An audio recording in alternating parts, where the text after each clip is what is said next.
तो इस मूवी की स्टार्टिंग में हमें पता चलता है कि क्रिमिनल्स के लिए एक दूसरी जगह बनाई गई थी, जो कि बहुत बड़े से जलते हुए रेगिस्तान में एक छोटी सी जगह पे रहा करते थे।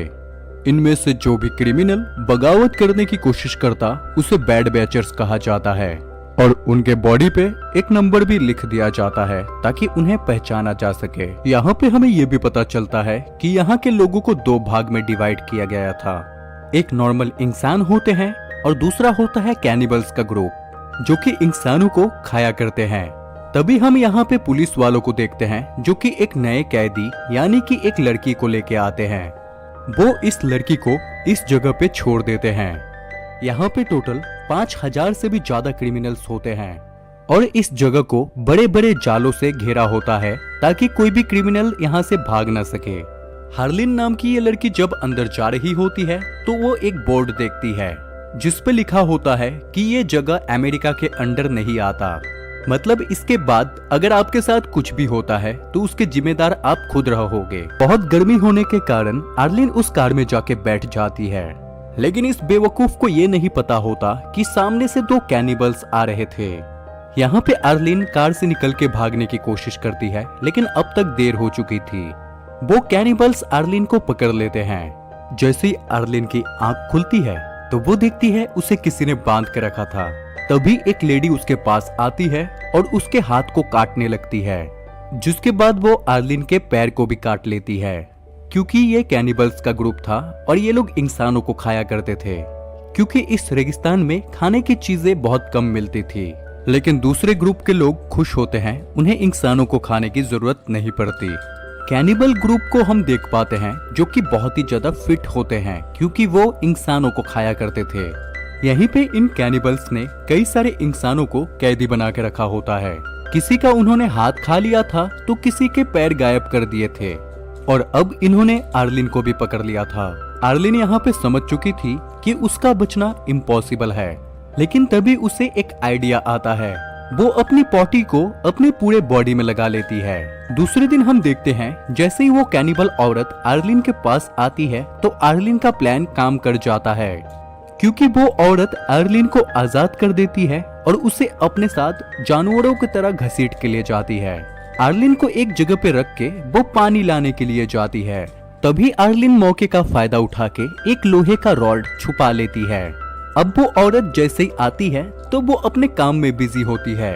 आर्लिन अचानक से उस पे हमला करके उसे नीचे गिरा देती है, जिसके बाद वो बार बार उस कैनिबल औरत के सर पे मार के उसे पूरी तरह मार डालती है। आर्लिन अब यहाँ से भागने का प्लान करती है। तभी आर्लिन को एक स्केट बोर्ड मिलता है। अब एक पैर और हाथ ना होने के कारण वो स्केट बोर्ड पे लेट जाती है और जैसे तैसे इस जगह से निकल जाती है। लेकिन धूप बहुत ज्यादा होने के कारण आर्लिन को बहुत जोरों से प्यास लगती है और आर्लिन रास्ते में ही बेहोश हो जाती है। तभी हम यहाँ पे एक बूढ़े इंसान को आता देखते हैं। इस वजह से कैनिबल्स ने इसे नहीं मारा था। वो आर्लिन को एक ट्रॉली पे बैठा के अपने साथ बहुत दूर तक ले जाता है। यहाँ पे हम देखते हैं कि वो आदमी आर्लिन को कंफर्ट जोन में ले आता है और उसे यहाँ पे रख के यहाँ से चला जाता है। अब यहाँ पे हम 5 महीने बाद का टाइम देखते हैं, जहाँ पे आर्लिन के पास एक नकली पाव होता है, मतलब कंफर्ट के लोगों ने उसे बचा लिया था। यहाँ पे हम कंफर्ट के लोगों को देख पाते हैं जिनकी जिंदगी कैनिबल से बिल्कुल ही अलग होती है, क्योंकि यहाँ पे ये सभी इंसानों की तरह रहा करते थे। इनके पास घर होता है, खाना होता है, यहाँ तक कि मेडिकल का सामान तक होता है। दूसरी तरफ हम एक कैनिबल फैमिली को देख पाते हैं। यहाँ पर हम इस फैमिली के लीडर मियामी को देख पाते हैं, जो कि एक बहुत ही अच्छा पेंटर था और वो अपनी बेटी की पेंटिंग बना रहा होता है। तभी मियामी मैन अपने एक प्रिजनर के पास जाता है जिसे उसने कैद करके रखा था। वो उसे मार देता है और आज के रात का खाना तैयार करता है, जिसके बाद ये फैमिली आज के रात का खाना खाती है। दूसरी तरफ हम आर्लिन को देख पाते हैं, जो कि अपनी बॉडी पार्ट्स को खोकर बहुत ज्यादा दुखी होती है। वो उन बॉडी पार्ट्स को मिस कर रही थी और वो ये भी सोच रही होती है कि अगर उसके बॉडी पार्ट्स अभी होते तो वो कितनी खूबसूरत लगती। उसी के साथ आर्लिन को कैनिबल्स के ऊपर गुस्सा भी आ रहा था, क्योंकि उन्हीं की वजह से उसका ऐसा हाल हुआ था। कैनिबल से बदला लेने के लिए वो यहाँ से एक गन लेती है और इस जगह को छोड़ के चली आती है। कंफर्ट से निकलने का एक दूसरा रास्ता होता है जहाँ से आर्लिन निकल जाती है। दूसरी तरफ हम मियामी की वाइफ को देखते हैं जो कि घर के सामान लाने के लिए जाने का सोचती है, जिसके बाद वो अपनी बेटी को लेके एक जगह पे चली आती है जहाँ पे वो कूड़े में से सामान उठा रही थी। तभी यहाँ पे आर्लिन भी चली आती है और इन्हें देख लेती है। जब यहाँ पे आर्लिन को पता चलता है कि ये दोनों कैनिबल है तो वो डिसाइड करती है कि वो इन दोनों को मार डालेगी। ये औरत आर्लिन से कहती है, प्लीज मुझे जाने दो, मैंने तुम्हारा कुछ नहीं बिगाड़ा।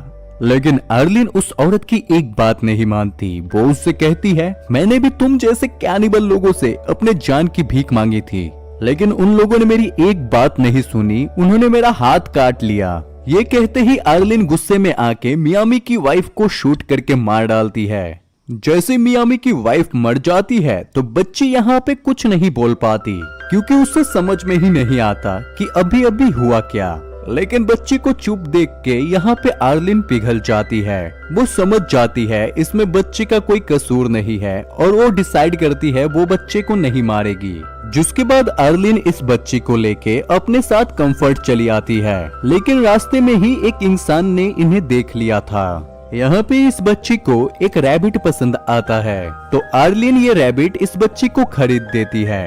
आर्लिन इस बच्ची को अपने घर ले आती है, लेकिन अब शाम हो चुकी थी और मियामी की वाइफ और बेटी जब घर नहीं आती तो मियामी उन दोनों को ढूंढने के लिए बाहर निकल पड़ता है। मियामी उसी जगह पे जा पहुंचता है जहां पे उसकी वाइफ कचरे उठाया करती थी। यहाँ पे वो अपनी वाइफ की लाश को देख पाता है जिसे कि कौवे खा रहे होते हैं, लेकिन उसे अपनी बेटी कहीं पे भी नजर नहीं आती। तभी यहाँ पर मियामी को वही भिखारी आदमी दिखता है तो मियामी जाता है उस आदमी के पास और अपनी बेटी का स्केच दिखा के उससे पूछता है, क्या तुमने इसे कहीं पे देखा है? तो वो आदमी कहता है कि हाँ मैंने इसे देखा है, लेकिन मैं तुम्हें इसका पता तभी बताऊंगा जब तुम मेरी भी इसी तरह एक अच्छी सी स्केच बना के दोगे। तो मियामी के पास कोई रास्ता न होने के कारण वो अपने गुस्से को घोट जाता है और इस आदमी की एक मस्त सी पेंटिंग बना के देता है। उसके बदले में ये आदमी उस पेंटिंग में लिख देता है कि फाइंड कंफर्ट, मतलब तुम्हारी बेटी कंफर्ट में है, तुम्हें उसे ढूंढना पड़ेगा। दूसरी तरफ हम आर्लिन को देख पाते हैं जो कि उस बच्ची को एक डिस्को में लेके आती है। इस डिस्को में इस कंफर्ट का सबसे अमीर आदमी होता है जिसका नाम ड्रीम था। सभी ड्रीम को बहुत पसंद किया करते थे क्योंकि ड्रीम एक लौता ऐसा इंसान था जो कि पूरे कंफर्ट जोन में ड्रग सप्लाई करता था।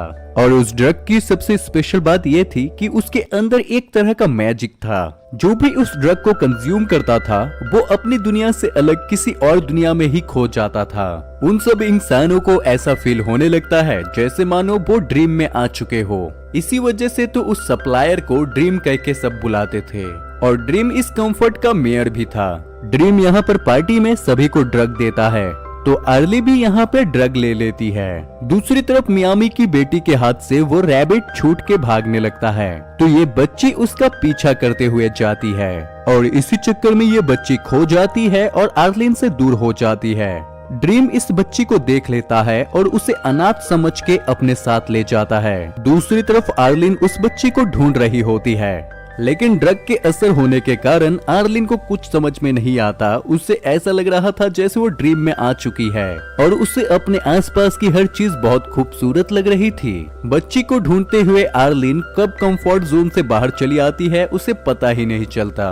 और तभी यहाँ पे हम देखते हैं कि मियामी उसके पास ही खड़ा होता है। दूसरे दिन जब आर्लिन की आंखें खुलती है तो वो देख पाती है कि मियामी उसके सामने खड़ा होता है। यहाँ पे आर्लिन देखती है कि मियामी के पास उसका वो पैर था जिसके बिना वो चल नहीं सकती। मियामी आर्लिन को अपनी बच्ची का फोटो दिखाता है और उससे पूछता है कि क्या तुमने इसे देखा है, लेकिन आर्लिन यहाँ पे एकदम कच्चा झूठ बोल देती है और कहती है नहीं तो। और यहाँ पे हमें पता चलता है कि कंफर्ट जोन में एक रूल था, कोई भी कैनिबल उसके अंदर नहीं आ सकता था वरना उसे मार दिया जाता। इस वजह से मियामी मैन यहाँ पे आर्लिन से कहता है कि तुम्हें मेरी बच्ची को ढूंढ के लाना पड़ेगा। और वो मियामी से कहता है अगर तुमने ऐसा नहीं किया और चालाकी करने की कोशिश की तो मैं तुम्हें किसी भी हालत में ढूंढ लूंगा और तुम्हें मार डालूंगा। तो आर्लिन उसकी बात मान जाती है और उसके बाद ये लोग आगे बढ़ने लगते हैं। जैसे ये लोग थोड़ा आगे जाते हैं तो इनकी मुलाकात एक कैनिबल के साथ होती है जो कि मियामी से कहता है तुम इस लड़की का एक हाथ काट के मुझे दो जिसके बदले में मैं तुम्हें फ्यूल दूंगा वरना तुम यहाँ से नहीं निकल पाओगे। तो मियामी उसकी बात बहुत आसानी से मान जाता है और आर्लिन को उसे सौंप देता है। ये कैनिबल आदमी जैसे आर्लिन को लेके जा रहा था, तभी मियामी पीछे से उस पे हमला कर देता है और तुरंत उस कैनिबल आदमी की मौत हो जाती है। वीडियो में आगे बढ़ने से पहले आप जरूर से बताना कि आप कौन से कंट्री से हो। देखते हैं कि कहां-कहां के लोग हमारे वीडियोस को देखा करते हैं। अब इसके बाद हम देखते हैं कि मियामी इस आदमी का सारा सामान ले लेता है और यहाँ तक कि उसका एक हाथ काट के भी अपने साथ ले जाता है। ये लोग कंफर्ट के लिए आगे जा रहे होते हैं, लेकिन तभी रास्ते में एक बहुत बड़ा तूफान आ जाता है, तो इन लोगों को वहीं पे टेंट लगा के इंतजार करना पड़ता है और यहाँ पे इन लोगों को रात हो जाती है। तो डिनर करने के लिए मियामी उसी आदमी के हाथ को पकाने लगता है। आर्लिन यहाँ पे मियामी से पूछती है, आखिर तुम कैनिबल यानी कि बैड बैचर्स कैसे बन गए? तो मियामी यहाँ पे बताता है कि मैं बस 16 साल का था जब मैं अपने घर से भाग के अमेरिका चला आया, लेकिन अनऑथराइज्ड पर्सन होने के कारण मुझे इस जगह पे फेंक दिया गया। और बातों ही बातों में आर्लिन और मियामी की दोस्ती बढ़ने लगती है, लेकिन तभी अचानक कोई मियामी को गोली मार देता है और तभी यहाँ पे एक आदमी चला आता है जो कि आर्लिन को अपने साथ चलने का कहता है। आर्लिन अब सोच में पड़ जाती है कि उसे मियामी के साथ रुकना चाहिए या फिर इस आदमी के साथ जाना चाहिए। ये आदमी कंफर्ट जोन का था, इस वजह से आर्लिन डिसाइड करती है और उसके साथ कंफर्ट में वापस चली आती है। लेकिन कंफर्ट में आने के बाद आर्लिन को बिल्कुल भी अच्छा नहीं लग रहा होता, उसे कुछ तो कमी लग रही थी। वो उस टाइम को याद करने लगती है जब मियामी ने उसकी जान बचाई थी, उसका ख्याल रखा था और उस वक्त को जब वो दोनों एक साथ होते हैं। यहाँ पे आर्लिन को एहसास होता है कि वो मियामी को पसंद करती थी। वो डिसाइड करती है कि वो मियामी के साथ जाके रहेगी। इसी वजह से दूसरे दिन वो उसी जगह पे चली आती है जहाँ पे मियामी था, लेकिन अब मियामी यहाँ पे नहीं होता, बल्कि उसका बनाया हुआ एक पेंटिंग बुक यहाँ पे था। वो उस बुक को लेके वापस कंफर्ट में चली आती है। तभी हम उस अकेले आदमी को देख पाते हैं जिसे कई सारे कौवे डेजर्ट में उड़ते हुए दिखाई देते हैं। तो वो समझ जाता है कुछ ना कुछ गड़बड़ है और वो सीधे उस जगह पे चला आता है। यहाँ पे वो देखता है कि मियामी बेहोश पड़ा है, तो वो मियामी की मदद करता है। आदमी एक कौवे को भी पकड़ लेता है और उस कौवे का सूप बना के मियामी को खिलाता है। दूसरी तरफ आर्लिन मियामी के स्केचेस को देख रही होती है, जिसमें हालांकि कई सारे स्केचेस बने होते हैं, लेकिन उनमें से एक स्केच मियामी के बेटी का भी था। आर्लिन डिसाइड करती है कि चाहे जो भी हो जाए वो मियामी की बेटी को ढूंढ के रहेगी। मियामी उस पिक्चर को लेके जाती है और कंफर्ट के कई सारे लोगों से पूछती है, लेकिन किसी को भी उसके बेटी के बारे में नहीं पता होता। आर्लिन एक जगह पे थक के बैठ जाती है, तभी वो देखती है कि ड्रीम के घर से कई सारे लोग निकल के जा रहे होते हैं। उन्हीं में से एक औरत के साथ मियामी की बेटी भी होती है और यहाँ पे हम ये जान पाते हैं कि ड्रीम ने मियामी की बेटी को अडॉप्ट कर लिया था क्योंकि उसकी खुद की कोई औलाद नहीं थी। तो यहाँ पे आर्लिन सोचती है कि वो तो उस बच्ची को कभी भी वापस नहीं ला पाएगी, क्योंकि ड्रीम बहुत ज्यादा पावरफुल है और उसके पास सारी अथॉरिटी है और वो ऐसा कभी नहीं होने देगा। जिसके बाद आर्लिन ड्रीम के पास पहुंच जाती है, जहां पे कई सारी लेडीज ड्रग्स बना रही होती है। ड्रीम यहाँ पे बताता है कि आज मैं जो भी हूँ सब इन ड्रग्स के वजह से हूँ। तो आर्लिन यहाँ पे कहती है कि मैं भी इन सब के साथ यहाँ पे काम करना चाहती हूँ, जिस बात पे ड्रीम मान जाता है। यहाँ पे आर्लिन वॉशरूम का बहाना करती है, तो वही प्रेग्नेंट लेडी उसे वॉशरूम लेके जाती है, लेकिन तभी आर्लिन अपने पैरों के अंदर से बंदूक निकाल लेती है और उस लेडी को प्रिजनर बना लेती है। आर्लिन इस लेडी को लेकर ड्रीम के पास जाती है और उससे कहती है कि अगर तुम उस बच्ची को छोड़ दोगे तो मैं भी तुम्हारी वाइफ को छोड़ दूंगी। हालांकि ये औरत ड्रीम की पत्नी थी, इस वजह से ड्रीम को उसकी बात माननी पड़ती है। आर्ली उस लेडी और इस बच्चे के साथ मिलके एक कार से यहाँ से निकल जाती है और वो कंफर्ट जोन से बाहर आने के बाद इस लेडी को यहाँ से जाने देती है। जिसके बाद आर्लिन इस बच्ची को लेके आगे जाने लगती है और तभी हम रास्ते में मियामी मैन को देख पाते हैं, जो कि उस अकेले आदमी के मदद की वजह से अब बहुत अच्छा हो चुका था। यहाँ पे आर्लिन इस बच्ची को मियामी मैन के हवाले कर देती है, जिससे मियामी बहुत खुश हो जाता है। आर्लिन मियामी से कहती है कि तुम मुझे भी अपने साथ ले चलो, लेकिन मियामी यहाँ पे कहता है कि बिल्कुल ऐसा नहीं हो सकता, क्योंकि तुम एक मामूली लड़की हो और हम सभी कैनिबल्स हैं, हमारे इलाके में कोई भी तुम्हें मार के खा जाएगा। तो आर्लिन कहती है मुझे कोई फर्क नहीं पड़ता कि तुम कैनिबल्स हो, मैं बस तुम्हारे साथ रहना चाहती हूँ। और यहाँ पे आर्लिन ये भी बता देती है कि वो मियामी को पसंद करती है। तभी मियामी की बेटी कहती है कि मुझे भूख लगी है। तो यहाँ पे एक दफा तो मेरे को ऐसा लगा कि यहाँ पे मियामी आर्लिन को मार के अपनी बेटी को खिला देगा, लेकिन यहाँ पे मियामी अपनी बेटी का खरगोश मार देता है और उसको पका के खिला देता है। और एट द एंड हम देखते हैं कि मियामी आर्लिन को भी एक्सेप्ट कर लेता है और ये तीनों हमेशा खुशी खुशी रहने लगते हैं। और यहीं पे इस मूवी की भी एंडिंग हो जाती है।